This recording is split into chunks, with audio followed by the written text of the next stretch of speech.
கொடைக்கானலில் பள்ளி மாணவர்களை குறிவைத்து கஞ்சா விற்பனை செய்த தேனி மாவட்டத்தைச் சேர்ந்த 2 இளைஞர்கள் கைது செய்யப்பட்டுள்ளனர். திண்டுக்கல், கொடைக்கானல் நகர் மற்றும் மேல்மலை கிராம பகுதிகளில் சுற்றுலாப் பயணிகளை குறிவைத்து கஞ்சா விற்பனை நடைபெற்று வருகிறது. இந்நிலையில் கொடைக்கானல் மலைப்பகுதிகளில் காவல்துறையினரின் சோதனை தொடர்ந்து நடைபெற்று வருகிறது. அந்த வகையில் கொடைக்கானல் காவல் நிலைய துணை சார்பு ஆய்வாளர் நீலமேகம் தலைமையில் காவல்துறையினர் ரோந்து பணியில் ஈடுபட்ட போது அரசு மேல்நிலைப் பள்ளி மற்றும் தனியார் பள்ளி உள்ள பேருந்து நிறுத்த பகுதிக்கு 2 இளைஞர்கள் நம்பர் பிளேட் இல்லாத பல்சர் வாகனத்தில் வந்துள்ளனர்.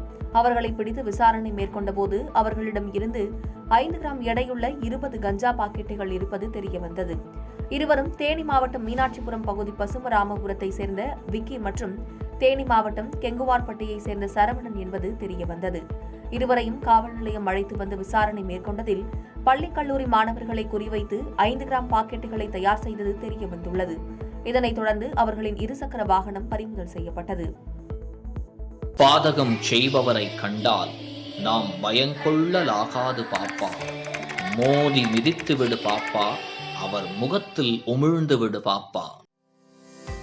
அண்மை செய்திகளை உடனுக்குடன் தெரிந்து கொள்ள இணைந்திருங்கள் இயம்நாடு தொலைக்காட்சியுடன்.